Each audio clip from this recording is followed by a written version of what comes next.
let's start this off by talking about the team that I took to a Premier Challenge. Remember, I made a video like last week saying like if I go undefeated back to Master Ball, I had to go to this tournament that has like a lot of really good players at it. So I did technically go undefeated back to Master Ball. Sombra, how's it going? And I decided to bring this team to a local Premier Challenge that had some pretty high level players, like former Worlds players. Zheng was there. A lot of really, really good players were at this tournament. So this is the team that I brought, and it's very similar, I'm sure you can see the sets here, to the teams that I brought to Portland and Charlotte. There's only one Mon different. I swapped out the Iron Bundle, which was the failure on the team, for a Torkoal and made the team have like a secondary Trick Room option.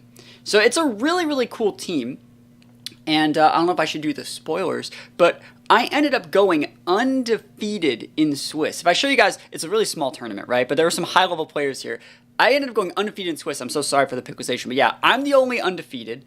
I beat the guy that beat Zheng. I beat Mitchell Davies in round 2. Mitchell Davies, former Worlds player. He's still really, really good. He's in the MPA right now. I fought AJ, another really, really high-level player, and I beat Michael in my... I beat Michael and... I beat AJ, Michael... Mitchell, and who was the other person that I fought? Andrew. So the two of the people in the top 4 I also fought in the tournament. So I had a really, really hard run, and what was really important about this run, I think, for me, is that I treated this tournament so differently than how I normally treat Pokemon tournaments. Normally, you know, for those guys that know me, I get my jacket, I get my hood, I put my mask on, I put my headphones on, and I set up my stand, I put my Switch there, I connect the controllers, I get my notes out, get my plushies, I do all this extra little stuff. This time, I legit just sat here with the Switch. I'm gonna use this as a freaking prop, and I just like played all my games just like this, you know. I just played all my games just casual, no headphones, no notes, no nothing, just super casual, having a good time. And another thing that I did in this tournament, it was kind of cool for me, was I lost the first game, I think, in every one of my rounds, except for the last round. So, yeah, and I was able to lose game 1 and then win game 2 and game 3, which, like, normally I'm more prone to tilting in those situations. I'm normally more prone to tilting. But I didn't. Right? I just stuck to my guns, played to my outs. This team's really easy to play. That's the thing. It's like, it's super easy to play. You're either going to get your Tracheon stuff up, you're going to get your Chi-Yu Flutter stuff up. Sometimes you can weave in a little bit of Trick Room action with the Torkoal. I had one game where like it came down to like me actually going Specs Trick Room with my Flutter main. I actually went like Specs Trick Room with my Flutter main, and I ended up getting like a Torkoal sweep in the back. So I was so good. I would like Chi-Yu Flutter, Specs Trick Room. They kill the Chi-Yu after Chi-Yu trades 1 for 1, and then I bring out the Torkoal, and it's just game. It's just game. Like, easy peasy lemon squeeze. Sometimes that's what you need to do. This is what Pokemon's all about. Just sit back, have fun, enjoy the community. I also tried really hard to just, like, be, like, a nicer person in events, because, like, I know that I get salty, and then I tilt, and then I feel guilty that, like, I'm being an asshole. So I try to just have fun, you know, be a nice person, and just, like, not treat the game so seriously because I'm using mons that I like, and I like the mons on this team. So it was good. It was good. And I was thinking, I was using that whole tournament as, like, a base for whether I want to go to Vancouver. Now, Vancouver is in a little less than 3 weeks. I'm technically in the tournament, but I still don't know if I want to go yet. The hard part's getting like into the tournament, into the little lottery system. But, you know, flights are so expensive. Hotels are so expensive. We're going to take a look at some of those after we watch some of these games. And I just want to show you guys, like, I want you guys to be honest with me. After seeing me play this tournament, because I have a bunch of VODs from the actual event, let me know if you think I should actually go to Vancouver, if I'm in the right headspace to do it. This is going to be round 3. This is round 3. I'm currently 2-0. So in my first round, I played up against AJ. AJ's won Premier Challenges before. They're so good. I actually use AJ as like a metric of like, will this team stack up against AJ? Because they're like the person you're going to have to play in Top Cut, right? The game that we're looking at right now is not versus AJ, but they were my round 1. I'm giving some context here. AJ is so good, and if a team can't stack up to being at least able to play AJ on like a standard field, I don't go to the tournament. Just because like AJ is the barrier for whether, you know, this team works or it doesn't, in my opinion. And so they're really good. I really respect them. They beat me in game 1, and then I won games 2 and game 3. And then my second round, I went up against Mitchell Davies, who beat Zheng in the first round. Mitchell was using that Articuno team that won Utrecht. The one with like the Specs Articuno that's been really popular lately. So Mitchell beat Zheng in the first round. And I beat him in the second round. My team has an amazing matchup into that. Like, it's using Bandit Hisui Arc, like Alolan Ninetales Articuno, and I'm like, Terrakion Chi-Yu stonks up. You know, like, it was really good. So this is round 3. Andrew and me are the last people that are undefeated in the tournament, right? Yeah, those matches are wild. You can go watch them. It's on the NorcalVGC Twitch channel. Those are really, really cool. The one versus Mitchell and Zheng was on stream. You say you want to hear it muted. Cool. So we're definitely just going to have it muted. But yeah, let's talk about this. We can see the teams right here. You can see Incin, Urshi, Dark. I think that's Urshi Dark. Flutter, it's a booster Flutter. This is an AV Raging Bolt. And then it's like the standard Life Orb Lando. You know, my team is using that Covert Cloak Terrakion. It's using the Focus Sash Ghost Terra Whim, so I can always, like, go for my combo if I need to. It's a Choice Scarf Chi-Yu. It's a Safety Goggles Entity. I didn't fight any Munguses in this tournament. I'm using a Specs Flutter and a Life Orb Torkoal. So remember, this is round 3. We're both undefeated. The winner of this is going to go into Top Cut. So we're starting the game off right now. You see my Flutter and Chi-Yu. I'm on the top. Michael's on the bottom. Fluttermane and Ogerpon. And remember, I just want to talk about something here. This team does something very specific. If we were to roll back this just a little bit into the team preview part, maybe right there. The thing that my team does correctly is Terrakion and Whimsicott are really obnoxious. You can actually look at them kind of like you would look at like a Dozo. You have to respect what it brings to the table, right? And you have to stop the beat up into Justified getting the +1 the Terrakion. Terrakion's just going to win the game. There's multiple ways to stop it. You can A, kill the Terrakion. B, you can try and fake out something. You can fake out the Whims. You can't fake out the Terrakion because it's Covert Cloak, and Whimsicott has Ghost Terra, so fake out into Whimsicott doesn't really work either, right? So that means your last and most safest option, right? Hey GG Joes was probably all along. Yo, were you not following? Yo, I didn't see it anyways. The thing that Terrakion does is it forces redirection.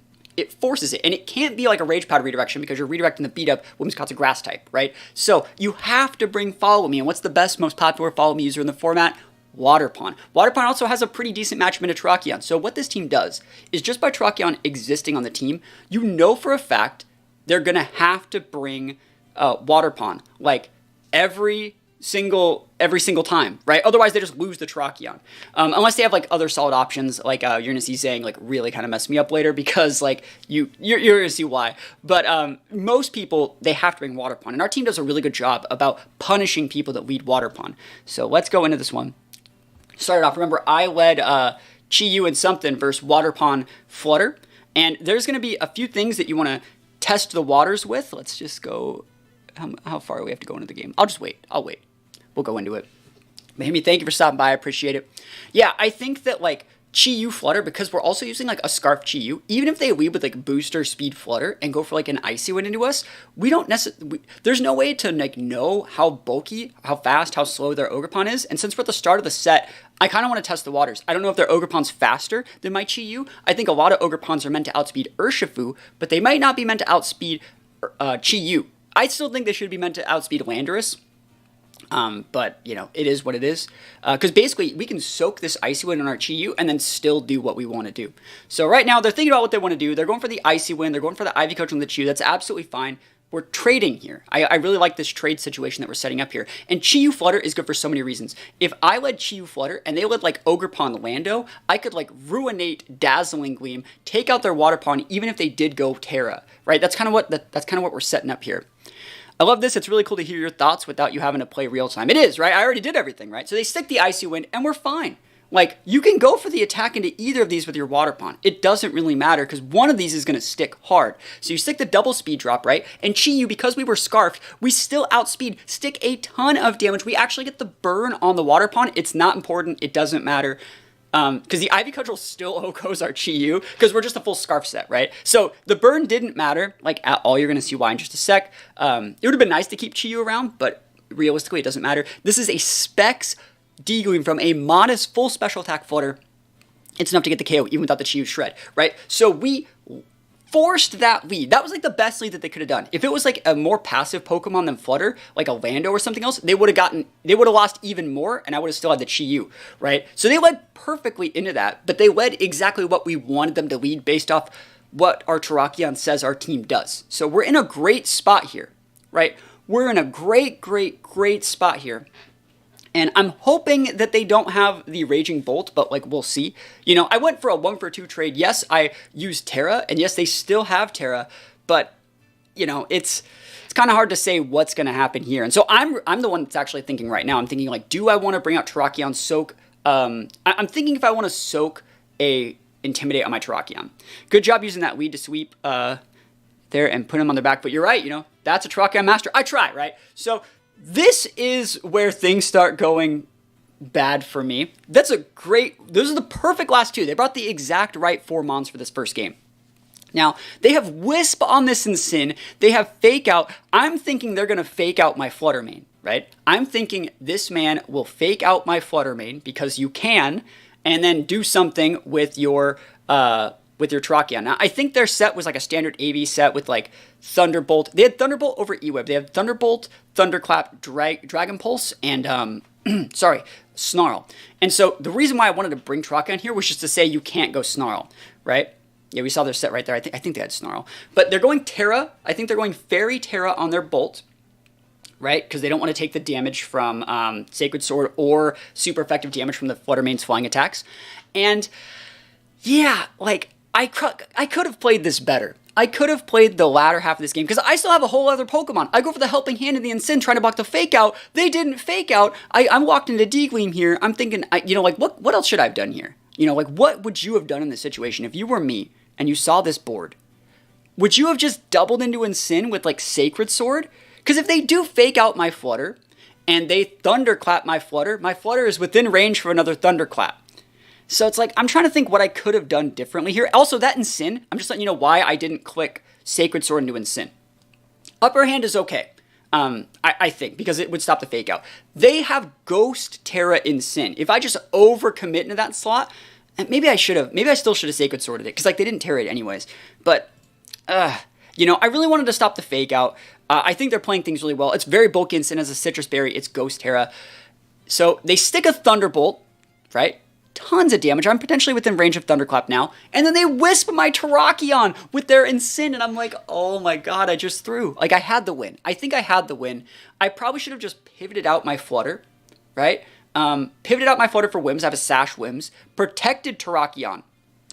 And then went for the side beat up Rock Slide. That would have won the game, right? Rock Slide can miss. I feel like at that point you should be sticking moves that can work. But like, looking back at this, I should have just protected Terrakion, pivoted in Whims, soaked anything they would have thrown at that slot, honestly. They would have had to click like Flare Blitz and something into it. And then just went beat up and got a +3, so I went at +2, and then I go for a sick Rock Slide, and then I just bring out Flutter safely and just go D1000 and win the game. So I will say I had a win con here. In reviewing this game, I'm understanding a little bit more about the matchup, but I'm just letting you know, like, this person is like outmaneuvering every single one of my upper hands, and like, because they have priority Thunderclaps, and they have, like, the Incin have priority, and I was just like, oh my gosh. So, I tried my best, but I'm looking back at this. I had so many resources because I played turn 1. I led so perfectly, and I punished so perfectly. You know, it sucks that I'm not able to close this out. I'm going to let you guys lose this game. But I'm going to take nothing away from Andrew. Like, they played this perfectly. Like, their clutch factor, over 9,000. They out-clutched me so hard. They lived the Moonblast, never lucky me. Terrakion takes way too much damage. Now I'm within range for Thunderclap. Right, this is game 1. Yeah, this is game 1. So, like, Will knows as well. Like, if I had to improve one thing about my game, it's my clutch factor at the end. It's like closing things out. I think I can lead correctly in most of my games that I play, and I can get an established board state, but then like I fumble the bag sometimes when I get too ahead. I think that's a common thing that people get because, like, you know, I don't practice winning after I've already won, you know. Learning how to win more is probably a weaker part of my game. So I want to get those winning positions, and then from there I need to work on not throwing.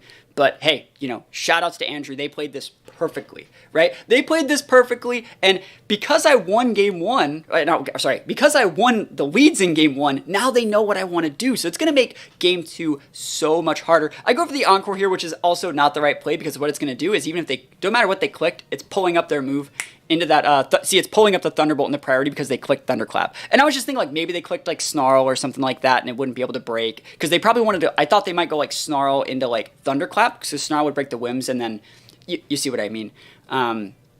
Never lucky, right? And then we just kind of lose. So, we tried our best, but we don't succeed, and kind of just threw this one. Totally threw it. So, absolutely my fault. Absolutely my fault. We already talked about what we could have done differently, but we're going to go into game two, and we're going to see the changes that I make. Now, I will say, losing game one, remember, we're trying to have a good attitude at this tournament.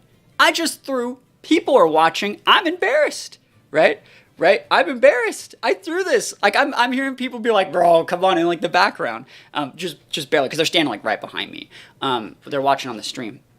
I said before that it takes real fire to get up, but keeping your fire when you're up is a hard habit to learn too. Props to this dude on that match. Yeah, they played really, really well. They played that super nice. So I'm trying to think, like, what do I do in game two? And what do I do in game three? Because this is what happens. If you lose game one, you could definitely pull out the thing that you need to do to win game two, right? Let's say I won that game.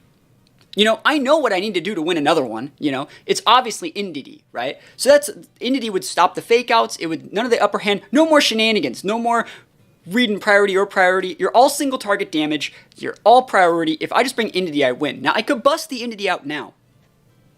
Or, what I could do is I can play another variant that punishes their options, and then absolutely crush with Indity in game three. And I think that's where, like, having experience in, like, a best of three matchup is really, really important. And knowing that you don't always have to go, you don't have to win every single time. You just have to play the game at your own speed, right? I'm not too afraid. I'm not afraid enough to use Indity right now. Because let's say I go Indity right now, they're going to know that I go Indity right now, and then they're going to, like, even if they over prep for Indity, like, that makes game three more of an enigma. I still feel like I have enough control of the matchup without going Indity yet, and then saving Indity for a guaranteed checkmate after I know just a little bit more about their team. Now, I will tell you, in a game two situation, after you've shown Terrakion gaming, this should be forcing Lando. And so I want to see if we force Lando Ogerpon here. Maybe we're going to force Lando Ogerpon in, like, game two or game three. We're going to talk, let's see, there we go. Starting things off. So it's Whims Terrakion for me. We're trying to condition them. There's the Lando. That's what you need to be doing versus this team. Lando, I think this is a Poison Terra Lando. So it's good into Terrakion. It's good enough. And I think there's a lot of safe options they have here. Lando is the correct play. It's decent into the Flutter. Flutter was a menace in that last game. It's decent into the Chi-Yu. And so right now they're looking at this board state. You know, there's a few different things they can do here, but I'm in control, right? Yes, you intimidated my Terrakion, but beat-up's happening, right? You just have to think of how are you going to stop it with that board. Your Incin doesn't have Protect, your Lando does. I think the best play from them would have been something like Protect Lando, Ghost Terra Incin, Wisp Terrakion. That would have been a really, really good play. But they didn't do it. You're going to see what they do here. They're really thinking about it. They're going to go for the fake out into the Whims, and they're going to go Ghost Terra so they don't just get murked on the Incin, and they're not even protecting it. I think they should have protected. Because right now what you are opening yourself up to is a flinch on the Lando, which would be very bad. But in this situation for me, I really like this. We're going to go Ghost Terra Whims because I feel like I just want to get my beat up off. And what I really like about this play is I'm going for my beat up. I'm getting +4. Remember, I was at -1, so I'm going to end up at +3 attack of my Terrakion. And I'm going to stick this Rock Slide. And the cool thing about sticking this Rock Slide is I'm going to be able to potentially flinch both of those, do a ton of damage, have the potential to crit. And you see how I'm dictating play with this board? If there was some RNG to happen, it's RNG that's happening for me, right? Yeah, I could miss Rock Slide, right? But there's a much higher chance that, like, I'd get, like, a crit or, like, a flinch or something like that, then I'd miss one of my Rock Slides. And even if I miss one, it's not the end of the world because I'm taking so much damage. We're forcing a Terra here, and we're also making it so no matter what happens, even if I lose them on here, which we're going to lose the Terrakion, obviously, we're going to be able to just bring out the Flutter and just roll them, and now their Raging Bolt can't defensive Terra away from our Flutter main. So that's what this conditions, right? And even if they led Water Pond there, Remember, they went Water Pond in the first game. This is gonna make them realize they need to go like a Water Pond Lando for like game 3. But anyways, we could just have went like Protect Terrakion, Tailwind into like Encore their Water Pond into Follow Me, and just like start like slamming Rock Slides. Yes, you take out the Lando, but then we just bring out Flutter, you're trapped into Follow Me, we get the Dazzling up again. So like we're conditioning them into doing what we want, but we still have safe options, in my opinion. So we stuck a ton of damage there, and we can bring out basically anything we want right here. This Wims is still a really, really good mon here. Moonblast hits hard, and look at the board state. Like, what do you really do here? You can't pivot in an Urshi. You don't have it. You can't really pivot in your Flutter. You can't really pivot in your Bolt. Your best play here is to honestly, like, maybe try and Parting Shot. Maybe you click a Flare Blitz. Maybe you protect a Rando if you really want to save it. But you're going to be losing at least 1, if not 2 mons this turn. So we're right back to where we started in game 1. Like, I have control of the game. I'm dictating play the way I want to dictate play. And I think this is just like a good board state for me. They're really thinking about it. And what I really like about this play too is this just takes Lando's like effectiveness out of the game after the first turn. You do have to go Lando for this matchup. You had to get the Terrakion off, but there's not that much you can really do about it. We're going for just the raw D-Gleam here. I didn't want to pivot in Chi-Yu. I couldn't Terra. Like, I knew that my specs D-Gleam from my Flutter would take out that Incin, because this Incin I think has a little bit of extra defense, which we're going to see in just a little bit. It ate that Rock Slide a little bit too well. So it was telling me that like maybe they have about like 60 points in defense on like heavy HP with then the rest in Spidef, but that means that we can still get the KO with our Flutter. So now they have just Bolt and Flutter, and again, I don't know what they have. I know they're going to have Bolt as one of their mons, but I'm hoping it's not Flutter. But even if it is, we have Tailwind options, we have big Moonblast options, their Terra's down. We're in a good enough board state. All I have to do is not throw here. I still have a whole other mon in the back. I think it's Chi-Yu. I think it's Chi-Yu. Yeah, like, I just got to not throw it. Yeah, it's Chi-Yu. They decide to double up into my Flutter, which I think is a good play. I think them doubling up into Flutter is, like, really, really good. Yo, Infected Truce, thank you so much for that big sub, 35 months. Appreciate it, my friend. I really do. We're going to talk a little bit about getting some subs to maybe go to Vancouver soon. But, yeah, they double into my Flutter, which is, like, a really, really good play. And my plan was to, like, soak some damage. I really thought they were going to go more after Wims. And then I was going to be able to go for like a Tailwind to enable Mike Chi-Yu and my Flutter to just win the game. But then they get the special attack drop, which saves their Raging Bolt. And now my Wims is like really pinned, because now you can just do the same thing, but like double up into Wims and like, are you going to Thunderclap? Are you not going to Thunderclap? There's so many different things here. Oh my gosh. And then that's just 5 more subs. Holy moly. Steel Tab 6, 5 subs. Let's thank you so much. We're gonna pause for a sec. Thank you so much for those subs, my friend. Holy moly. I appreciate it. Starting the week off strong, going to the absolute top of the sub gifter leaderboard. Thank you. Like, I appreciate it. I'm trying my best not to let like the DCs that happen on my stream get to me. You and Infected Truce just gifting some subs. I appreciate you both, and I just want to say thank you. We want to see you in Vancouver. Okay. Well, you know what? We're going to try and get there. Question, I'm using Dragon Dance Lumberry Flygon. You have to be Jolly if you're going to play Flygon, because it's a base 100, and you need to be able to outspeed other things, but I don't recommend either of those or that Pokemon, if I'm being honest. But yeah, you have to be Jolly. But thank you so much for the subs. I just want to say I really do appreciate it, and I couldn't go to these things without you guys, so really, bottom of my heart, I just want to say thank you. I didn't think I was going to get that many subs today, so any subs, greatly appreciated. Yeah, I couldn't say thank you enough. So let's get back to the game. And you see this turn they're going to our Wims, right? And I'm like, when is this Flutter going to drop or Protect? Because if I double into their Flutter, right, if I go like Moonblast, like dazzling them into the Flutter, and they Protect, and then they just finish off my Flutter with a Thunderclap, we would lose, right? There's so many situations in which we could lose. So I'm thinking about this board state. My Flutter is locked into D-Gleam, and so I'm like, I'm going to go for the Tailwind. I was trying to block a Thunderclap there. So Tailwind's not great, because you're going to see they just go Thunderclap into our Flutter, right? We get the Tailwind up, but like now, oh man, you see like I'm throwing here, bro. I'm big throw, and that special attack drop got me down bad. And now Whimsicott's within range for Thunderclap. And so I just got to do a better job about closing these things out. Now we're into Chi-Yu territory, and like the problem with Chi-Yu is now my mons take even more damage from my Wims takes even more damage if it has to. And Chi-Yu can just miss moves. It's like we're really close to throwing here.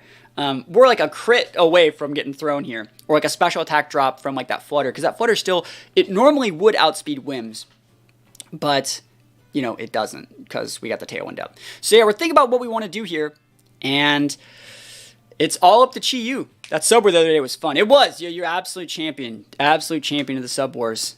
We don't have to do that again. But yeah, like I'm sitting here thinking like, okay, well I just got to lock in. Like I'm going to go Moonblast on something. I think my plan here was like Moonblast Heat Wave and then like try and see what I can get away with because I will be able to KO the Flutter if I hit that. Thunderclap does an absolute metric crap ton. We do hit, but the Raging Bolt lives. And then we get the Moonblast into the Flutter, and I still haven't won yet. Because what you could do here is you could Thunderclap my Whims, I miss a Heat Wave, and then you just Thunderclap my Chi-Yu, and if you high roll it, I die, right? So it's still dicey for me, right? It's still dicey. I don't protect on any of these mons. I'm thinking like, am I going to Encore this? I think the right play here is just click Heat Wave and Moonblast, and we're going to hit one of them. But if they Thunderclap the Whims and I miss Heat Wave, I'm opening myself up to another Thunderclap, right? And it's dicey. Like my clutch factor, this person has shown that their clutch factor in these late game situations is just better than mine. They're better than me at this part of the game. And so I just have to play to my outs, you know? They go for the Thunderclap, they target the Chi-Yu, it low rolls, and I think that was a misplay. I think they should have targeted the Whims, because if I miss a Heat Wave, which I did miss the Heat Wave, they could have then still had that Thunderclap that they went for this turn, but without the risk of getting hit by Moonblast. So that's just my opinion. I think they could have played that a little bit cleaner, and then they're opening themselves up to get like a crit Thunderclap or like a high roll Thunderclap, but I'm going to take that win, right? I'm going to take that win, and so, yeah, I threw again, but I still won. I threw again, but I still won. Not the cleanest play, but we're going into Game 3, and remember, like I said, I have a guaranteed win for Game 3. I played with these same mons. No, I didn't play with the same mons, but like I played very standard like Chi-Yu Flutter in Game 1. In Game 2, I go the Terrakion Whims, and what I'm trying to condition is them to rely more on Landorus, right? Because Landorus is good into a lot of these mons, and Waterpon. Waterpon has proven to be good for them, and I've let them get KOs with both of those Pokemon. So they should be like, yo, I need to bring Waterpon, I need to bring Lando, I need to bring in Sin. Those three Pokemon are what we're trying to condition. We're trying to get them to bring the mons that are more reactive, right? Those are all, we don't want them leading Flutter Urshifu. I don't want that. That's not what I want, because then they could just ice, because I'm not bringing Whims. They could this Icy Wind, Wicked Blow, whatever, I'm donezo. So we need to get them into thinking more reactively. I need to mitigate damage. I need to intimidate. I need to fake out, do things like that. So that's what we're trying to do. And, you know, you're going to see what happens here. But I had this win like the whole time. I think in this one, I lead... What is it? Do I lead like... I don't think I lead Whims Chi-Yu. I think I lead Terrakion Chi-Yu. That's a good lead. No, it's not Terrakion Chi-Yu. What do I lead? I lead Chi-Yu Flutter, I think. Yeah, Chi-Yu Flutter is what I lead. And Chi-Yu Flutter is exactly like what worked for me Game 1. So they're thinking that my mons in the back are going to be the Terrakion Whimsicott again. Probably, is what I'm getting them to think. But I have a couple other options. So we're going to go into this next one there. We're starting up right here. Here we go. Chi-Yu Flutter, kind of busted, right? Versus Sin Lando. So that's what we said. We want them to be reactive. They have Fake Out into the Chi-Yu, they have Earth Power into the Chi-Yu. If they terrestrialize their Lando, they don't die to the Flutter. This is a board state where we're getting our opponent to think that what they're doing is right, right? We're letting them think they have advantage. We conditioned the Landorus, we let their Landorus get itself into a board state where they think it's correct, and now we punish, right? That's how you win in VGC. You get your opponent to think that what they're doing is right. And everything about my board says that this is a safe play. Everything about how I've played this set says that this is safe. I'm surprised I thought they targeted the Chi-Yu. We're not going to see who they targeted, but surprised to see that. I think they thought I was going to go Poison Terra Flutter, or sorry, Fairy Terra Flutter again, because like that's what I've been doing all set. We're pivoting out here. Pivoting out. Yeah, I like this play from them, because if you fake out the Chi-Yu and you do that, then next turn you just protect Lando, parting shot the Chi-Yu, and then you're good to go. It's a good play from them. I'm understanding more about their thought process here too, but again, we're dictating play here the way we want to, right? And they're going to go Poison Terra Lando. This does multiple things. If you're fake out in the Chi-Yu, it makes so you don't die to that Flutter. You can take out the Flutter, and then next turn you just take out the Chi-Yu at your own leisure. So they go for the fake out, but now there's a Psychic Train on the board because we mixed it up and brought Entity this time, which lets us go for a humongous overheat right into that Lando. So this does two things. First of all, This took out your Lando, which now makes it so you can't really check our Terrakion or our Flutter Mane. Also, it took out your Terra, which means you cannot Terrastalize your Raging Bolt, which means that Flutter that I have safe in the back should be able to come in easy peasy lemon squeezy, clean up the game. We know that they have a Raging Bolt somewhere. We know that they have a Flutter somewhere, and if they want to send Flutter out here, yeah, they can stick Icy Winds, but I can just go Follow Me Heat Wave for days, and there's not that much that a Wisp in sync can do about it. So we are in a great spot here. We're in an absolutely massively amazing spot here. And they still don't know our last Pokemon. They don't know if it's Wims, they don't know if it's Terrakion, they don't know if it's Torkoal. It could even be Torkoal here, but I think it's Terrakion. So yeah, they're thinking about it. They're like, oh, because they just lost like everything with that play. And like I said, I could have done that in game 2, right? I could have went with a gameplay like that in game 2. I just didn't have to. I wanted to save it. So there's the Flutter, here's the booster speed. And yeah, you can stick Icy Winds, you can stick Moonblast, but like I'm going to stick some fat damage into that Flutter Mane. If I want to. I think what I do in this situation, because like I could overheat even at -2, it still does a lot. It still does about half to Flutter Mane. I think I just like pivot out the Chi-Yu to re-bring it back in, and I think I just Follow Me, because like what are you doing here? I think I pivot in Terrakion and Follow Me, and I really like that play because we have Covert Cloak, which means we don't get speed dropped either by an Icy Wind. There's a Terrakion, and if we Follow Me, we're following me away the Moonblast. So really good play here for me, I think. I'd like to think so. And let's just see what they do here. There's the Taunt, and Taunt's a good play here too. Taunt makes so I can't Follow Me next turn. It's going to make my Terrakion a little bit overexposed. There's the Flare Blitz, big damage. It's not the biggest deal though. I think we're still fine. So Flare Blitz happens.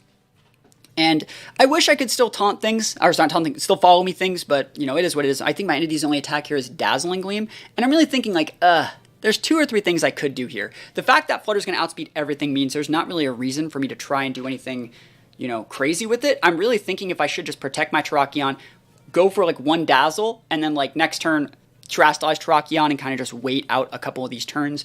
But like honestly, I want to try and speed the game up a little bit, so I think I just go Terrastalize Terrakion here. I think I try and take out the Incin this turn. I think I try and take out Incin this turn, and also I think I pivot out my Entity because I want to be able to reapply that Psychic Terrain, because I think we're going to run out of turns with it. Yeah, so I think I pivot in Chi-Yu here, which is a fine pivot. You know, I'm thinking to myself, like, Chi-Yu can soak a Moonblast, and then from there, we're probably fine. It's not like we care about Terrakion getting hit by a Moonblast, because we're going to Terrastalize it. Even with the Chi-Yu damage shred, like, this Flutter Mane isn't going to do that much to Terrakion. So here we go, Terrakion, big busted. And I'm thinking to myself, if I just take out this Incin, I win the game, right? You have to bring out the Bolt, I then bring out my Flutter, and we just go, and we win the game. So that's what I'm thinking right here. So here's a Moonblast into our Chi-Yu, and that did a lot more damage than I thought it was going to do, honestly. And you get a special attack drop. Literally never lucky. And then I'm saying that that's a low roll. I'm saying that that's a low roll. I cannot believe that Sacred Sword did not KO that Incineroar. And maybe think, why didn't you Rock Slide? Well, Rock Slide wouldn't have KO'd either. And Rock Slide could have missed. And then I eat a Wisp. So I swapped in, took half from a Moonblast, got special attack drop, and Wisp. Again, I'm playing turn 1, like, perfectly. And then, like, I'm not fumbling it, but I'm thinking like, this is just not like the best board state for me now. I still have 4 monsters to their 3. I still have Terrakion just poison Terra. I still think I'm okay, but like this is not the best board state I think I would like to be in, because now like it's just gonna be really hard to break the rest of their monsters the rest of this game. I do have the Entity, I have the redirection, so like I'm thinking I do have the win with like Flutter Entity in the back. I just have to not switch them in on like Moonblast anymore. So we take this Moonblast. Chi-Yu actually lives because I know that last one was like super high roll. This Chi-Yu's EV trained to live.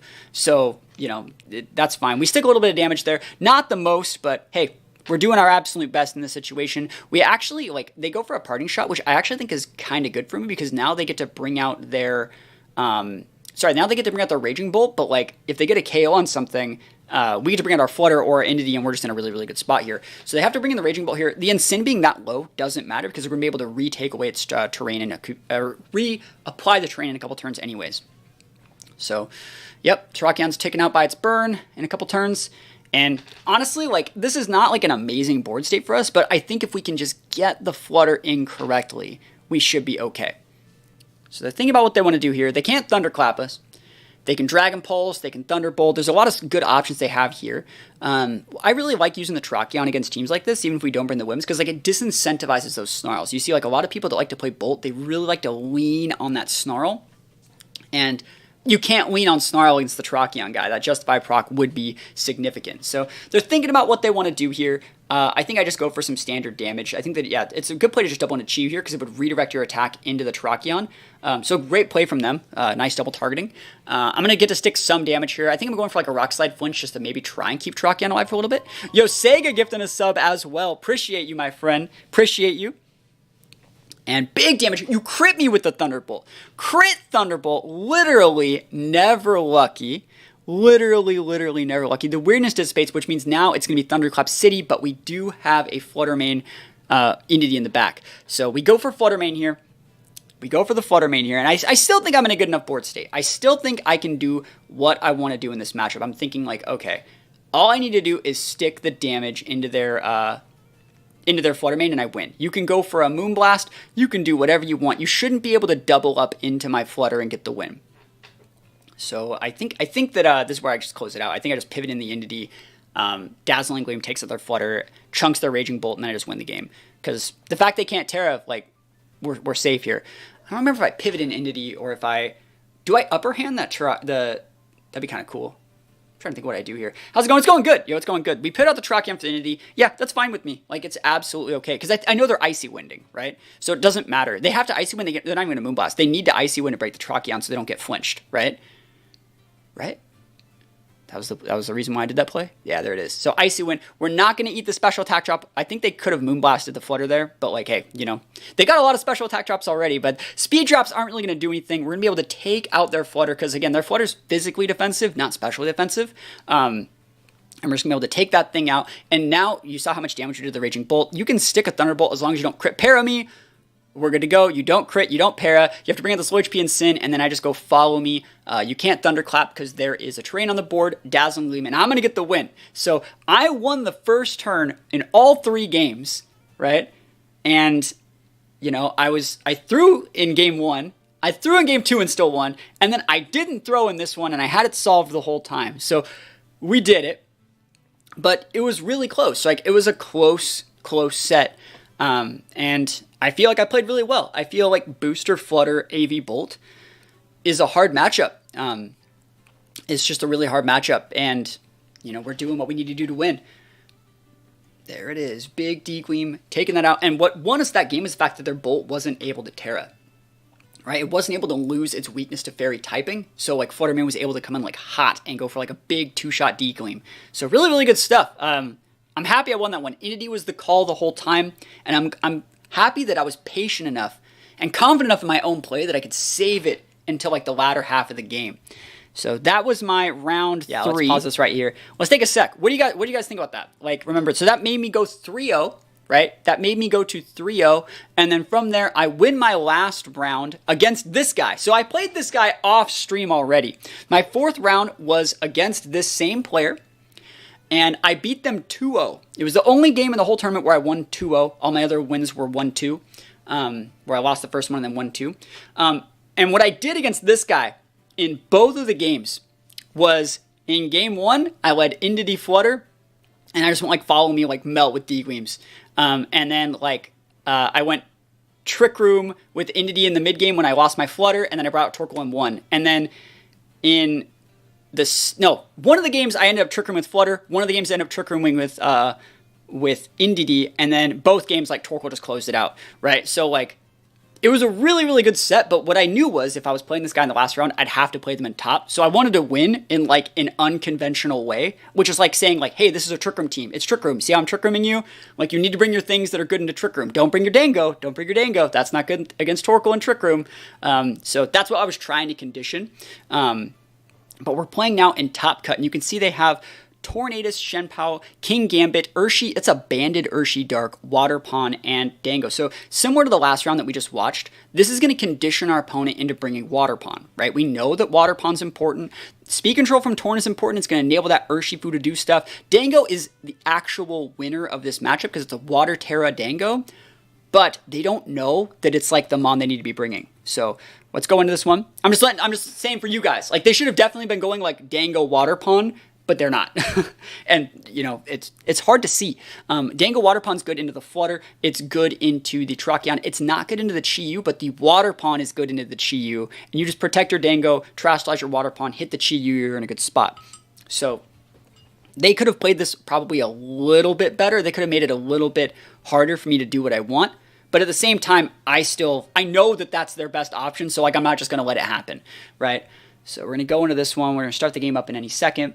But I think their team's really good. I think like hyper-aggressive teams like this we have a very similar team. We have our speed control, we have our couple sweepers, and then we have like our 1 to 2 mons that kind of work if our opponent gets Trick Room up. Like, you know, I have Torkoal, they have King Gambit. It's the same idea. And so you're going to see them actually, I think, go King Gambit at the start of this one because I won our last 2 previous games with Torkoal. So I think a lot of people, they think about, man, how do I win a best of 1? Man, how do I win a best of 3? Well, how do you win a second best of 3? So that's what we're seeing here. I conditioned them into over-respecting a specific play style and way that my team functioned in our Swiss games because I knew I was going to probably have to play them again in Top Cut. And I just want to say, even if I lost those games in Swiss, it wouldn't have mattered because I had the best resistance in the tournament. So I knew I was going to be in Top Cut, which means I wanted to play those games deliberately. And I've led the same lead in every single game. I lead Entity Flutter every single time versus this team because it has too many mix-ups for that team. That team's a little bit too one-dimensional to deal with it. I can go Trick Room Entity, I can go Trick Room Flutter, I can go Follow Me,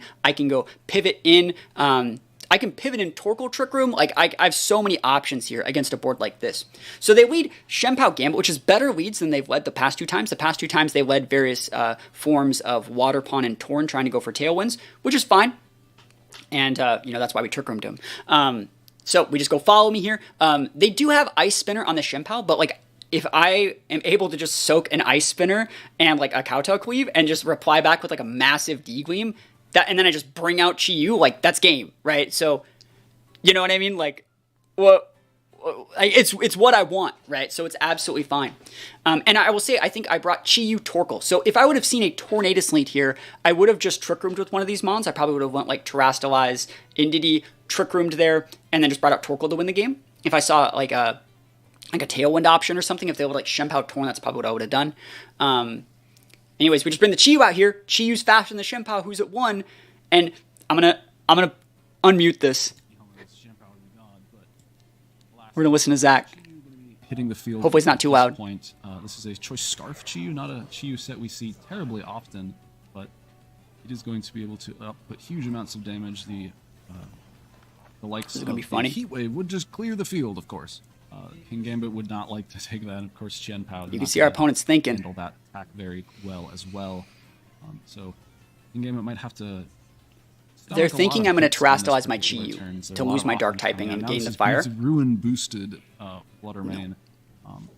We are going to see the Terastallization falling onto Flutter Mane, going for the Terra Fairy. Right. So this is all the multipliers, right, folks? This is Terra Fairy, this is Choice Specs, and this is Beads of Ruin. Flutter Mane's Dazzling Gleams are going to be doing a lot of damage. Definitely enough to pick up this Shenpao, I'm pretty sure.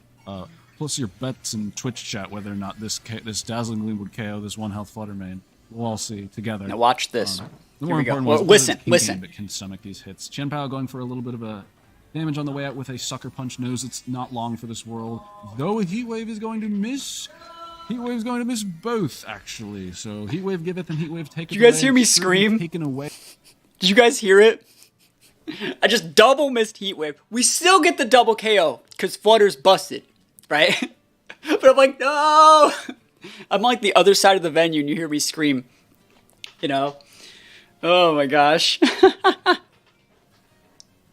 But we still take the win there, right? And so they have the Banded Urshi and the Torn in the back. But yeah, that was me screaming. I was on like the other side of the venue. But it was funny. And so they go Torn Urshi. And yeah, they can click Tailwind Wicked Blow, but you won't get anything out of it. And because I trust as my Flutter also as well, because I know that there's an Urshi in the back somewhere, I don't want to make my Chi-Yu weak to a Sucker Punch or neutral to a Sucker Punch. I don't want to do that and still have my Flutter be neutral to Sucker Punch, because like Banded Sucker Punch would like absolutely melt this Flutter.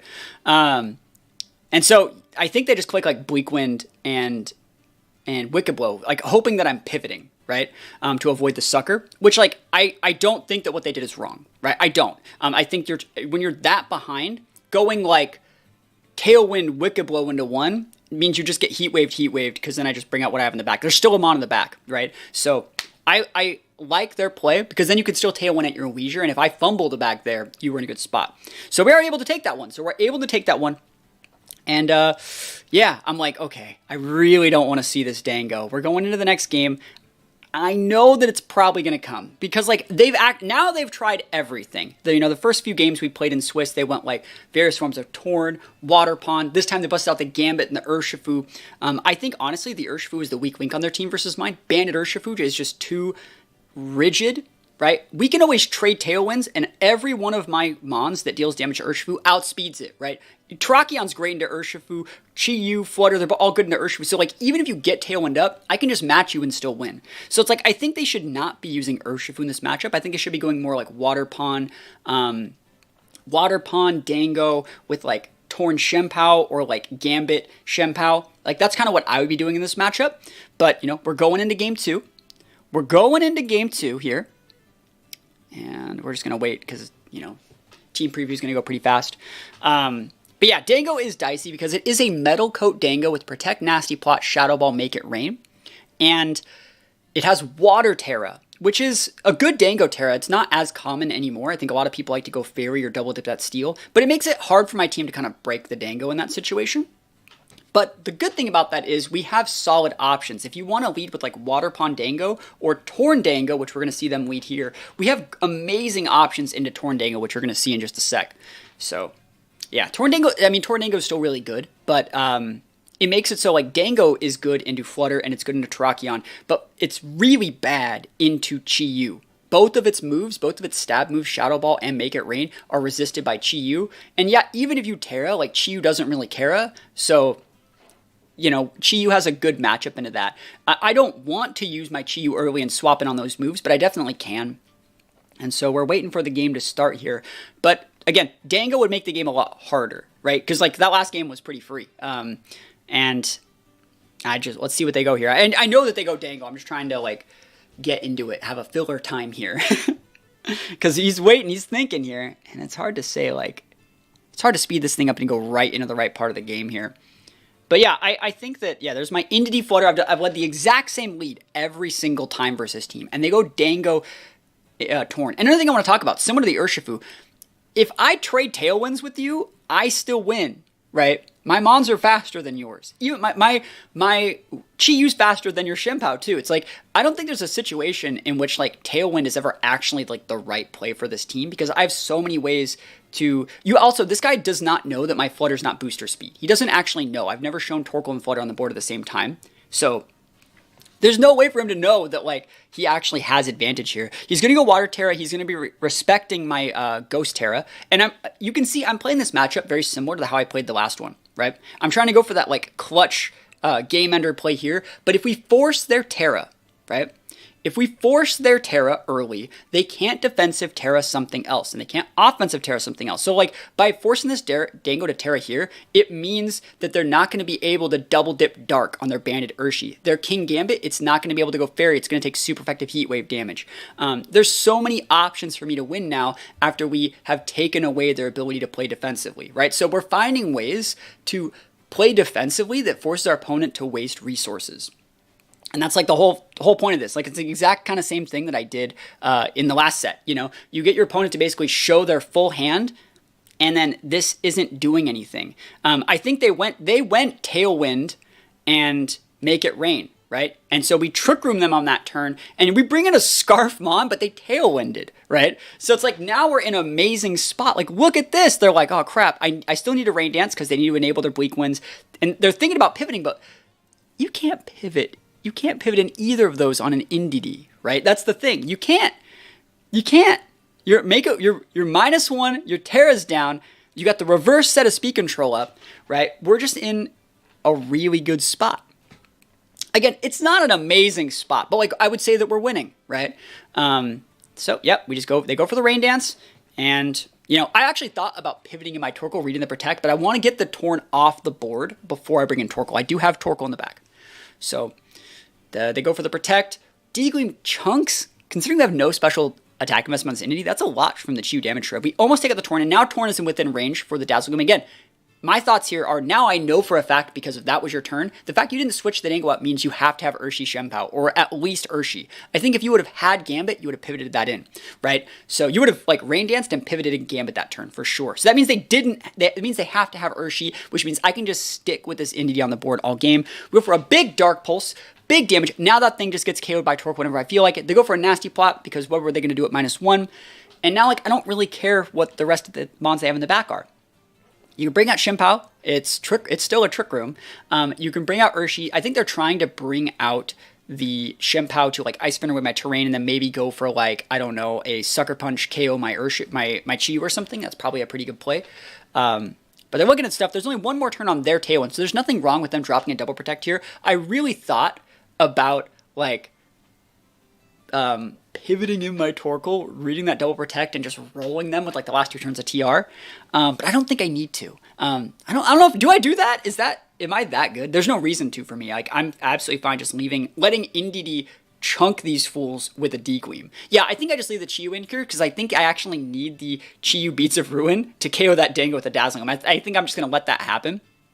And what are they going to do? Not hit me with a priority move because there's a train up on the board? Like, we take this all the way to the bank, right? So, yeah, I think we're in a good spot here, and we're not really threatened by that much that's happening. Shenpao still has its Sash, but like, look how much damage this thing's going to take from a D-Gleam. And remember, Ruin Mons aren't affected by the Beads of Ruin and stuff like that, but this turn I'm going to D-Gleam. It's going to take out the Dango. We're going to get the Shenpao dealt with to the best of our abilities, right? Because now, this is the last turn of Trick Room, right? I think? Yeah, we'll see how this one works. Yeah, I think that we go D-Gleam, take out the Dango, and then they take out the Indeedee, and then I take out the Shenpao. That's kind of like what I'm looking at here. Yeah, dude, Indeedee's just so good, man. Indeedee's so good. There's the D-Gleam. Bam. Taking it out. Easy peasy lemon squeezy. Chunks that Shenpao, dude. Oh my gosh. Let's go. And then they take out the Indeedee, right? Because they have to get the train off the board. And then, like, a resisted Dark Pulse comes in hot into this Shenpao slot, dude. It comes in hot. It comes in smoking. And we just take it out. Remember, we're scarfed, right? So we're stuck using Dark Pulse. So we still have Torkoal, and we still have Flutter. And we know that their last mon's Urshi. Like, we know that the last mon is Urshifu. But, like, honestly, we don't have any... They can only lock in like one move, right? So there's no way that we really lose here. How much special attack investment is the Indeedee? 0. We have none. That's just how much it does. Like, it's nice. So Flutter, we don't want to show Torkoal, because I don't want to, Zheng's watching and other people are playing. I don't want to show that like I have a proclivity to use Sun. So I'm just going to bring out the Flutter them on that we already showed in the matchup. It's the right way to close out the game. And they scooped it up. We take those wins. Easy peasy. Not really. But... we played to our outs, right? We played to our outs, and that makes me go into the finals. We're going to be going up into the finals. Oh my gosh. The finals versus the GOAT. In a sec. Aaron has to beat Andrew. So Aaron wins the Bolt Balance Mirror. And I'm looking at right there, right here. Where is it? We're looking at the teams here. All right. So this is the finals. So you see my team versus Aaron Cybertron Zheng. So Aaron went 3-1 in Swiss. He beat the guy that had that like outplayed me with like the Raging Bolt that I fought in round 3. So the guy that we fought in the first like game that I showed today. He beat that guy in Top Cut. And now it's me versus Zheng in the finals. And I will say he's using Stellar Terra Icicle Crash Shenpao. He's using Fire Terra Vested Rilla. He's using Citrus in Sin that I think is very standard. He's using a Calm Mind Lefties Raging Bolt. He's using a Choice Scarf Steel Terra Urshifu Water. And using a standard like Life Orb Blando. So, full-on Bolt balance, like standardest of standard. It's really hard to beat this. And like honestly, I'm going to tell you right now. My team was made, like, it's like a month old now. It's basically what I took to Portland. That team didn't exist. Like, it wasn't something that, like, my team has a matchup for. And I really think that it's Aaron's Terras, in addition to his playstyle and how well he played the matchup, that it's going to give him the complete edge. I don't think there's anything my team can actually do against this. Because my team has so many choice items, it's going to force a lot of situations in which I have to do something. I have to Terra this, I have to get a KO here, and all he can do is he can just go defensive Terra, trade. And then once if he trades correctly with the right teammates, I end up in a situation where I no longer have enough gas in the tank to break the Raging Bolt. And that's how his team works. And let's go. But what is he wielding? I just went down and broke down his team. Like I just talked about what his team was. But yeah, like he has like double fake out terrain control. There's also Ice Spinner on the Scarf Urshi Water. So like he has terrain control in multiple different ways. Lando's a good closer. I don't think that there's a way that my team breaks this. If you guys have ideas for things I could do differently, let me know. I think in this first game, I open up... do I open up Chi-Yu Flutter? I think I open up Chi-Yu Flutter in game 1. No, I open up Tracheon. I open up Tracheon in game 1. I open up Tracheon Whims because I'm like, okay, he doesn't have Tailwind. I'll try and win with Tracheon. You know, I'll force him to... I'm thinking like maybe he'd want to go... like in Sin into like a pivot Rilla to take away terrain and maybe close with Urshi. That's what I was kind of thinking. And even if he did lead Urshi, he'd have to lead Urshi Shempao to actually still be able to break Tracheon through Poison Terra. You know, so that's what I'm thinking. Like maybe he's gonna try and like see what I'm doing game 1. And if he meets me with just the slightest bit of reactivity through the use of those fake out users, through the use of like the Lando, I might be able to get something done. He makes the exact right play and leads aggressive into my aggression, right? Because now I'm the one that's playing reactive. I'm asking for permission to set my Tailwinds to enable my Tracheon, and he has 2 monsters faster than my Tracheon. So he has a huge advantage here, and I think a lot of people in this situation would think, well, why don't you just go Poison Terra, lose your weakness to the Surging Strikes, and then you're fine. Actually, you will die if you go Poison Terra because he will then... First of all, he still outspeeds you if you want to go for your beat-up thing. Surging Strikes does a ton of damage with the Shempao damage thread, and then you lose your your resistance to Sucker Punch. So we can just go Sucker Punch Surging Strikes right into my Tracheon if I don't Tailwind, right? So that's the thing, is like, this is not good for me, and he's led perfectly into me. He's also going with the Steel Terror here, which is another really, really good play. You may be thinking, why is he Steel Terror? He already resists Rock Slide. It's so I don't go, like...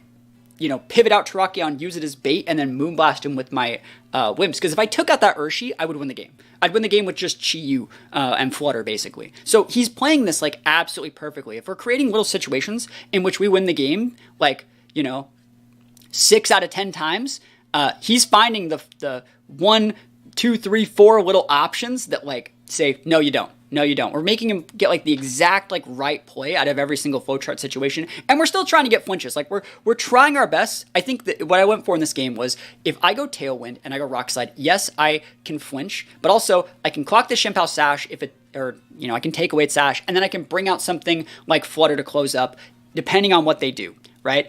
And so in this situation, you think, oh, you went with Chi-Yu here. My last 2 mons here are Flutter and Indeedee, because I thought he would be going a lot more like Bolt play. And so I bring out the Flutter here, but like honestly, it's game. I lose. There's nothing I could do here. I needed to get the damage in onto the Shempao and then lock in like Shadow Ball to be able to pin Urshifu and have Whimsicott go into the Shempao. So again, he played that perfectly. He led exactly which something that took my lead apart. He played it defensively while threatening the right pieces, and he has all the right switches. Like again, look how good he is outplaying me here. Because like my play here is like, okay, I haven't lost yet. I need to get you to bait into the Flutter. I'm going to pivot in my Indeedee, but he pivots in Rilla this turn too, and then takes away my terrain. Like, look how good he is. Like, there's not that much I can like do about it. Doesn't he pivot in Rilla? I think he pivots in Shempao for Rilla, right? Doesn't he? I think he does. It doesn't even matter. Like, we still lose, right? There's nothing that we can do. I'm trying my best to not show my Flutter's weakness, right? My EV spread, right? I think that's the last thing I really have in this matchup. Yeah, like, he read my Indeedee switch. Or he didn't, but, like, look how absolutely bodied I got. Like, there was nothing I could have done in this matchup. I brought the wrong mons, and he hit me in, like, the exact, like, one spot where, like, my team couldn't really do anything. Just absolutely, like, masterclass and taking apart, like, a hyper-aggression team. Like, that's what you like to see from some of the world's best. Aaron, thank you so much for hosting. Aaron is the host of the tournament, by the way. Everyone say hi to Aaron. But yeah, there wasn't that much I could do here. And so I realistically think the right play here is to scoop. Because I want to not show how much damage my Unity can do if I do go for an attack. I don't want to show my my Flutter EV spread either. Like if I show how much damage my Flutter takes from this Urshifu or this Rillaboom or anything like that, it's not good. I can save that information for game 2. You just got to know when to hold them, know when to fold them. And I'm going to save that. And I bet you he would have liked to have seen like how much damage my Flutter took. Maybe like he doesn't know if my Flutter gets OHKO by Surging Strikes with Shimp on the board or not. And so I'm not going to let him, right? I just scoop it up. Just scoop it up going to game 2. Somehow if you read it and went with Sacred Sword in the Urshi, you might have been good. It wouldn't KO. Even with the Shimp damage shred, that doesn't KO. Urshifu has a 2 high base defense. You can look similarly into it just doesn't KO. It doesn't. But I could have crit. And so I think in that situation, my Rock Slide was still like the highest possible play because that could have flinched, right? If we're playing for crits on turn 1 and you have an option to flinch instead on both mons, you just go for that instead. So I don't disagree with what I could have done in game 1. I do think that if I would have brought Chi-Yu, I could have had a really good board state, right? Because like I lose the truck on turn 1, but I pin both those mons with a Chi-Yu, and then you've already used your Terra, and you have Bolt Brill in the back. If I just go Moonblast into the Shemp House slot, or Heat Wave, like you can't swap your Raging Bolt in on that Moonblast with the Chi-Yu damage shred. So like I should have brought Chi-Yu. And so I think what I do this game is I think I try to, I'm saving that for game 3. I'm saving that for game 3. Just like how I did before, I'm saving that like, okay, I need to do the same aggressive play. I'll use Chi-Yu to pin the Urshi and I'll do that in game 3. And so I'm thinking to myself like, okay, we didn't see Bolt, but I'm sure it was there. If they had like Urshifu or Lando instead, I can actually beat that board of like Urshi, Shempao, Rilla with Torkoal. And so I'm thinking to myself, I'm going to go Trick Room this time. And I'm going to try and steal game 2. And then in game 3, we're going to do the same Whimsicott, Terrakion, Chi-Yu, Flutter type play, right? And I think that's how I'm going to win the game. So we're going to go into game 2 here. Right here. Oh, here we are. Oh, that's too far into the game. I guess we'll just wait for it. We'll just wait for it. But yeah, I'm going to try and go for like a Trick Room game. And Aaron just built different. You know, we've played a lot over the years, and he's way better than me. Like, that's never been a discussion. I think that in some of the times we've played, my team has had better matchups. And, you know, when metas are more aggressive than others, you know, if you're using a lot of choice items and they're using a lot of choice items, if you got the better mons with better choice items, sometimes you win. But in this case, he's putting on like a masterclass clinic on how to absolutely destroy my team. So I go Chi-Yu Indity. My idea here is like, you have to get this Chi-Yu off the board. I can force a protect. I can maybe get a burn, get some good damage here. I can get up my Trick Room. This is foddering my Chi-Yu to get up Trick Room. And I like this. This is fair. Because again, I'm hoping that your mons in the back are Lando and Rilla. And if it's Lando and Rilla, Torkoal will win, right? That's the idea. Right? That's the idea. That's what we're looking to get here. They're thinking about the board state. They're like, what's the trick here? Because I could also just like pivot in. I could technically like pivot in my Indity for Torkoal, get the Sun Boost, and go like hard with an Overheat and just OHKO their Urshifu. I could. I'm not, you know. And I think you have to like play a little bit read heavy like against Zheng like that. But, you know, he goes for the straight U-turn. Good play. He's going to be able to come in with... I think it's Bolt. It's Bolt he comes in with here. And he has Rilla Bolt. And you can see how like a team like mine is just not meant to deal with like this aggressive of like a balanced team. Normally like balanced teams have like a Mungus and stuff like that you can abuse with Torkoal, but I have Trick Room up, which isn't like great. Like Chi-Yu's not in like a good spot here. It's not. I really thought he was going to get Chi-Yu off the board, and I was planning, and he knew that, right? He's like, I don't need to target this Chi-Yu. I'm not afraid of it, right? I love how like aggressive he's being here.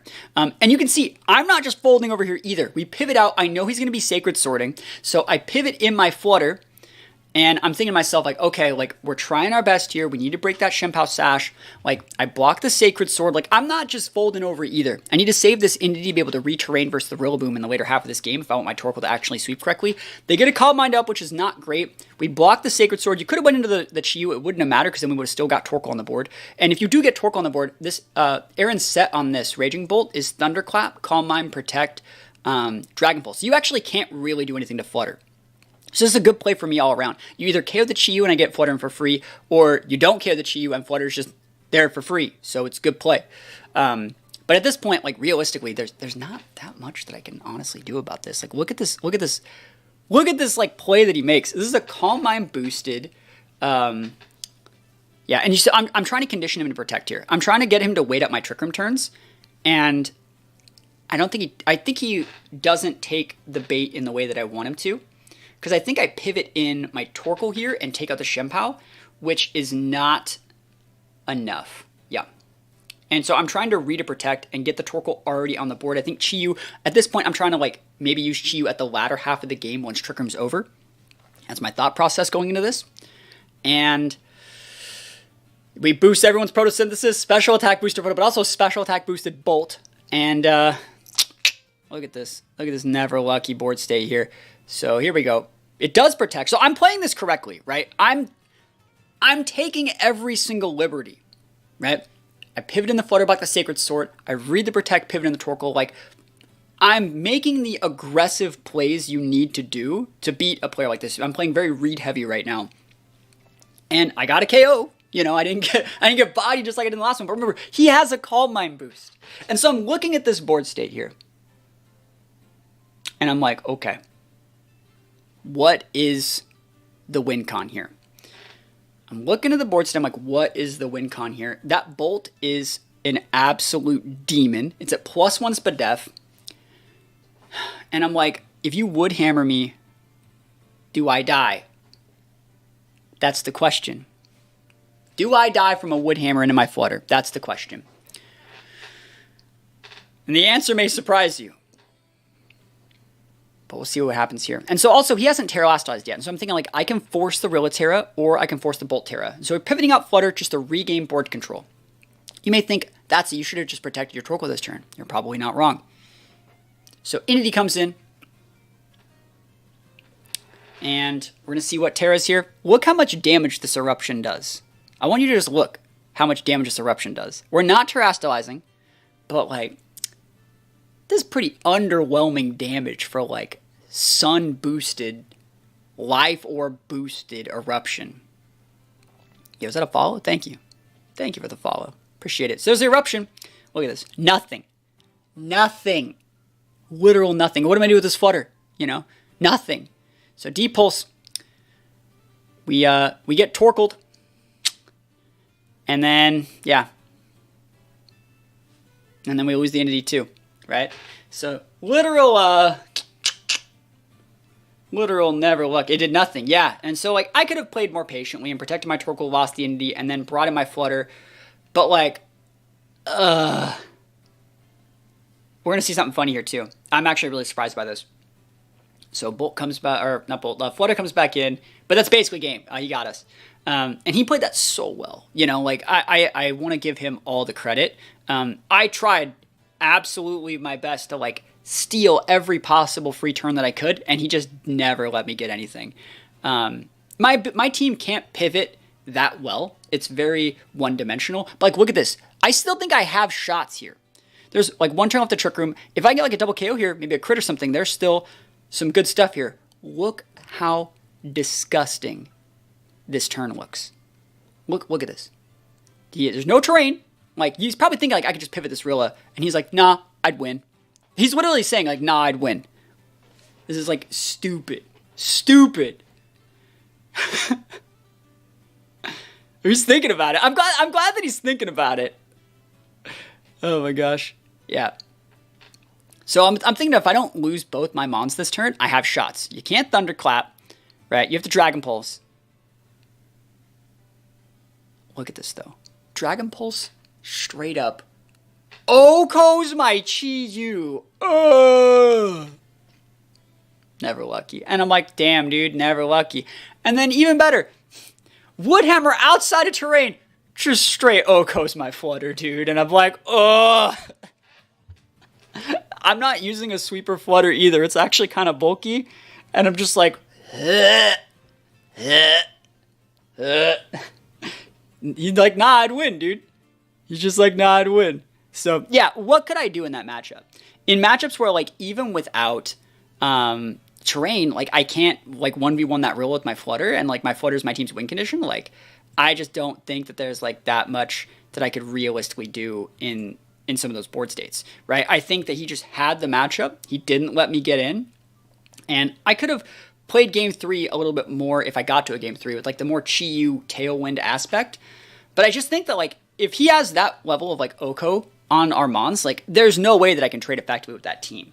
He's going to go for a good defensive Terra. He's going to get a 1 for 2, and then from there I'm going to have 3. He's going to have 4, and he's going to outvalue me. So he played really, really well. He ended up winning the tournament. It sucks I went undefeated in Swiss, won my top 4 match, and then lost in the finals. But hey, you know, if there was someone that you're going to lose to, it's good that it's the best player there, right? So I had a good time. And shout outs to him for winning the tournament. And now I'm thinking, you know, I went to this tournament with the idea of, depending on how that tournament goes, should I go to Vancouver? Am I playing well enough to go to Vancouver? And you may be thinking, like, the games you showed, you made, like, massive misplays in, like, every single game and closing them out against Bolt. Which I did, but, like, that's because this team is, like, really, really rigid. I don't have to play this team. Yeah, thank you for the follow. I could put a mon on my team that gives me more options than Bolt. Because again, like, I'm having to learn the matchup versus Bolt on the fly because this team like Bolt had been released like the weekend that this Pokemon was out, or this team was out, right? So, you know, I had to learn how to deal with it, you know. But yeah, Bolt, the leftovers Bolt was harder to deal with than the AV Bolt, but still, Bolt was a hard matchup, and that's where the meta is going right now. I don't know if I would take this team, but we're thinking like, do I want to go to Vancouver, right? You should play the Dozo team. That team would not work in open team sheet, man. That would not work in open team sheet. No way. He's Calm Mind a Bolt. Yeah, he got the Calm Mind off. Yeah, it was really, really hard to deal with. So I'm thinking, like, if I want to go to Vancouver, like, I need to realistically think, like, what do I want to play? Do I want to play? And do I want to spend the money to go to Vancouver? Because, like, it's so expensive. It's crazy. I live on the West Coast, and Vancouver is on the West Coast, but it's in Canada, so it's just up, right? It's only like 2 or 3 hour flight away, and it's so expensive. You just got Pokemon Rumble Blast. Yo, that's a fun game. I'm going to show you guys some flights. I want to show you guys, because like everyone's like, dude, just go. This is how much it costs to go to Vancouver, right? Super expensive for me. I'm on the East Coast. I believe it, yo. Like, 522 is like the cheapest flight, like from Sacramento, which is where I live. Cheapest flight, like 522 round trip. That's a lot. I could have went to EUIC. How much testing have you done with a cookie cutter team? I don't play cookie cutter teams. That's just not my jam. That's a lot. 522, and that's before like hotels. Like if we take a look at like hotels, it's like $410. It's like $1,000 trip if I want to go. Because I've been looking at this stuff every day. I could also do something where I fly out of San Francisco, right? And I can get a cheaper flight for $263 without a luggage, which, you know, kind of sucks. And it's a longer trip, which means I have to have an extra hotel day. That one is $513 because it's an extra hotel day. Because like there's a specific airline that flies Thursday through Sunday, right? There's a million other things I do with $500, right? No, same thing. Like, and this one's like about $800 total for all of those flights. But I don't necessarily know if I want to use that either.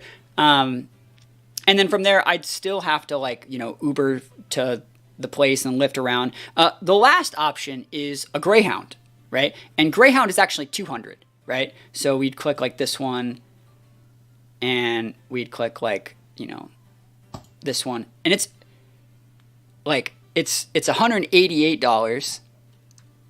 Right there. So it's $188 to Greyhound, but that's a 24-hour bus trip each way.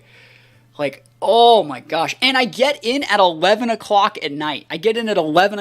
Which means I'd still have to then lift at midnight to my hotel and do like a midnight check-in and get like no sleep on the last day. So, like, is that even worth it? It's hard to say, you know? Like, so I'm thinking, like, should I go to Vancouver if it's going to be that expensive? Because I don't even know if I could actually get points. And I will say, if I don't go to Vancouver, this is my caveat here. If I don't go to Vancouver, I will not qualify for Worlds unless like something miraculous happens. If I don't get points from Vancouver, I won't finish my regional best finish limit because there's only 4 regionals left in the season, and I've only gotten points from 2. So I need to get points from every single regional. So I have 2 first place PCs, 2 second place PCs, and then a top 8 and a top 16. So if I replace the top 8 and the top 16 with like top 4s or better, and I actually have like none, I only have 1 set of points from my MSSs. You can get 6. I have 1 MSS top 8, right? So I'm looking to build my season like this. If I get over 100 points from PCs and I get like 120 points from MSSs, that's 5 MSS top 8s. That's it. That ends me with 125. That ends me with 225 from MSSs and PCs. And then if I get 180 from regionals, which is top 128 or better, that's 180 on top of that. So that ends me at 180 plus 225.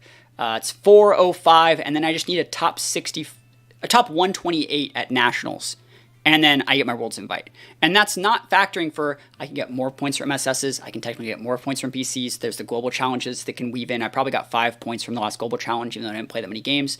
So like the Worlds invite is still definitely within range, but I need to go to these events. You know, not getting any points at the last regional really hurt.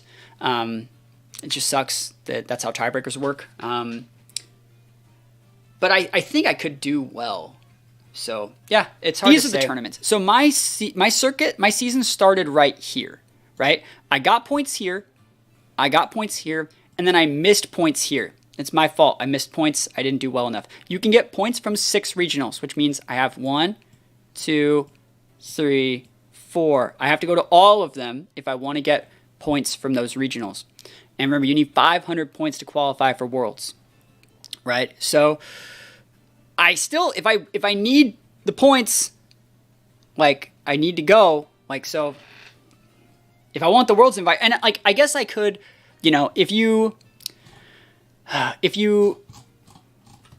get enough points from, like, let's say, for example, like, let's say I don't go to Vancouver and I'm going to Orlando and I get like top 16 in Orlando, that would make the points up for it, but like, that's just not realistic. I don't think that's realistic. In reality, you should be going to every one of these, and then like, let's say I get top 16 or one of them, well then I don't need to go to Indianapolis or LA, right? That's how that would work.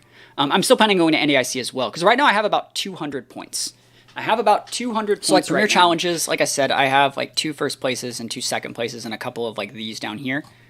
Mid-seasons, I just have 1 top 8 right now, so I need to get 4 more of those. But I can have up to 5 more.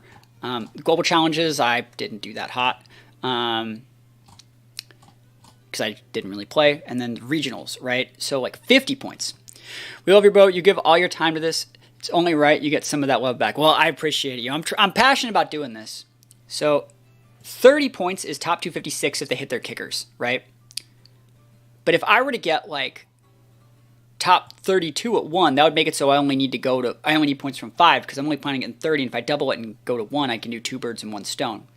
But if I also get like 60 from like 2 of them, you know, that'd be really good, you know? And it might be, you know, you might think like you can't just say you're going to get top 16, that's unrealistic, which I would agree. You shouldn't just assume you're going to place in the top cut, but I am someone who has gotten like top 8 and top 4 at regionals before, so like it's not that uncommon to think I could do it again because I've already done it. I could also do, like, if I were to get top 128 at Nats, which I think is definitely possible too, that'd be great. Like an extra 100 points would make it so a 100, 125 plus 180, and then I would just qualify right there. I'd have 505 points if I get points from every single of my BFLs on MSS or regionals, and I get 100 points, 125 points from MSSs, and I get over 100 points from PCs, and I get top 128 at Nats, I will get it. Editing's hard, yeah. But another thing, like let's say I get 150 points from MSSs. Let's say I just get my BFL's finish of just top 8s, and I get 100 points from PCs. That's 250 points plus, let's think, 150 points from regionals. I would still need 200. So I'd have to get top 16 at nationals. But that would exactly get me my invite. I might even also be able to get away with like 200, so like 100, 150. So 250 plus 180, 330, 430. That's a good way to look at it too. If I were to get my BFLs finished from MSSs with just top 8s, so 150 points from that, 100 points from BCs, 250, plus 30 points from every single regional of my BFLs, that's 180. That goes up to 430, plus top 256 at Nats gets me there.